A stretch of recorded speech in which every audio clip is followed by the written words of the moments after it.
parole est à Madame Lebon pour le groupe GDR NUPES. Merci Madame la Présidente. Madame la Ministre, je souhaiterais aborder la précarisation des travailleurs qui accompagnent les familles monoparentales. Une de nos intervenantes de tout à l'heure nous l'a dit, ce sont des précaires qui accompagnent des précaires. Et elle a relié ça avec le fait que ce secteur est un secteur féminisé, donc très peu considéré. Je crois qu'il faut qu'on s'attaque d'urgence à ce problème pour une meilleure rémunération des travailleurs précaires, parce qu'aujourd'hui, on manque de ces travailleurs sociaux qui sont des travailleurs précaires. Il y a également la question des coupes budgétaires aux associations, qui font que ces associations, elles ne peuvent plus prendre en charge, accompagner les femmes isolées avec leurs enfants. Comment faire pour redonner les moyens de l'aller vers, notamment dans la question des associations. Et puis, parallèlement, dans le secteur de l'aide à la parentalité, se développent des coachs privés. Un article du Figaro raconte « Certaines CAF financent des coachs parentaux privés. Ça nous arrive de récupérer des parents cassés parce qu'ils ont reçu des conseils inadaptés. » Quel est votre positionnement sur ce sujet, sur la question des coachs privés notamment? Merci. Merci. La parole est à Madame la Ministre. Merci beaucoup Madame la Présidente, Madame la députée Lebon. Vous avez d'abord parlé, c'est vrai, des métiers du lien. Et en réalité, le constat que vous faites touche le monde de la petite enfance, touche le monde du travail social, le monde de la protection de l'enfance, touche également beaucoup plus largement les métiers du social.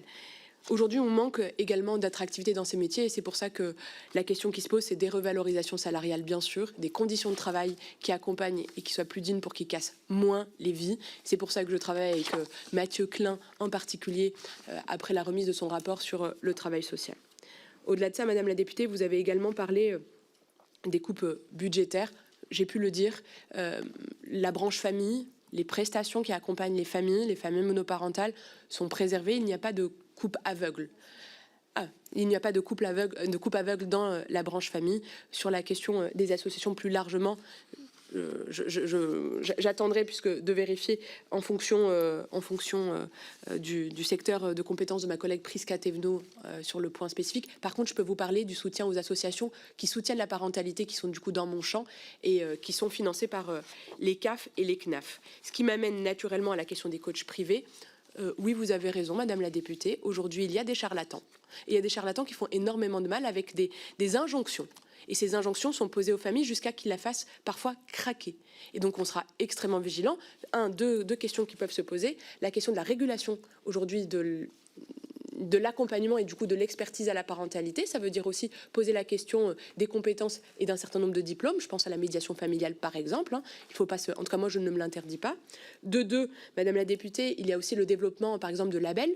Là, typiquement, ce que nous avons fait avec l'UDAF, c'est le label Parlons numérique, parce qu'il y avait énormément d'offres qui, excusez-moi de l'expression, pullulaient, mais qui n'étaient pas de qualité. Et donc, grâce à ce label qui a intégré un certain nombre d'associations, eh bien, il y a une sécurité supplémentaire qui est faite pour accompagner les parents. Et en plus, ces accompagnements sont gratuits parce qu'ils sont soutenus par la CNAF et la CAF au niveau territorial. Voilà, Madame la députée, en respectant mon temps de parole. Merci Madame la Ministre et Madame Lebon repose une autre question. Merci, puisque la tribune m'est offerte, je la prends. Madame la Ministre, Emmanuel Macron a annoncé un congé de naissance mieux rémunéré mais plus court, limité à 6 mois. Alors la question se pose particulièrement pour les familles monoparentales. Mieux rémunéré, oui, et tant mieux. Cela fait partie des recommandations d'un rapport sur les stéréotypes de genre que j'avais formulé lors de la précédente législature avec notre ancien collègue Gaël Le Bohec. Donc évidemment, je suis pour, mais plus court, alors qu'il n'y a pas assez de place en crèche. Est-ce que ce n'est pas pousser les mamans solo à la démission? Et qu'en est-il de la question de leur indemnisation, de leur droit au chômage et donc de leur précarisation?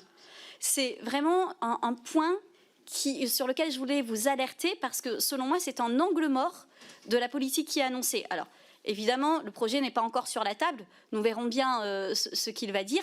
Mais je vous alerte dès maintenant pour que l'on prenne en considération cette question des familles monoparentales et du manque de solutions de garde pour ces enfants-là. Merci. Madame la Ministre, vous avez la parole. Merci beaucoup, Madame la Présidente. Madame Lebon, votre point d'alerte est tout à fait justifié. Et pour le coup, je vous rejoins sur ce point. Le congé de naissance est une évolution, est un droit nouveau qui va permettre plus d'égalité, puisque ça sera, en tout cas, c'est ma ligne personnelle, c'est ce que je pense juste. Il faut un droit d'option entre la prépare et le congé de naissance, ce qui ne touche en rien ni au congé maternité, ni au congé parental, qui doivent être sanctuarisés. La preuve, le doublement de 14 à 28 jours qui a été décidé par, d'ailleurs, ce gouvernement a été favorable au deuxième parent, parce qu'ils sont passés de à peu près aujourd'hui 7 parents sur 10 le deuxième parent prend le congé parental, mais sur le congé de naissance. Plus court, oui, pour celles qui le souhaitent, puisque s'il y a droit d'option, on pourra toujours choisir entre la prépare et le congé de naissance. Je pense qu'il faut de la liberté pour les familles. Après, ça peut être pour les deux parents, donc ça pourrait se compléter, mais le congé de naissance n'a de sens que s'il est déployé en parallèle avec le service public de la petite enfance et donc la création de plages supplémentaires grâce au déploiement du plan accueil individuel, qui va permettre des places beaucoup plus rapides, et le soutien aussi, bien sûr, des crèches. Une des premières étapes, ça a été la revalorisation. Les secondes vont être des investissements massifs, d'où les 6 milliards dans la COG pour soutenir le développement. Donc il faut vraiment que ce soit en parallèle. Et puis, là où je pense qu'il ne faut rien s'interdire, il faut regarder dans le cadre de la création du congé de naissance la situation spécifique des familles monoparentales et poser peut-être la question d'une durée différente, en tout cas une situation qui permettrait, puisqu'il n'y aura pas les deux parents qui veulent prendre, pour se la poser. Aujourd'hui, Madame la députée, je n'ai pas l'arbitrage définitif parce que nous sommes encore en train d'évaluer les hypothèses sur quelle durée et comment la mettre en œuvre, mais philosophiquement, oui, j'y suis moi favorable et je pense qu'il faut réussir à le mettre en œuvre, même si techniquement je suis encore en train d'essayer de trouver le bon chemin, mais c'est une alerte qui est juste. Et donc oui, je prends le point. Merci. Alors, je ne crois pas qu'il y ait d'autres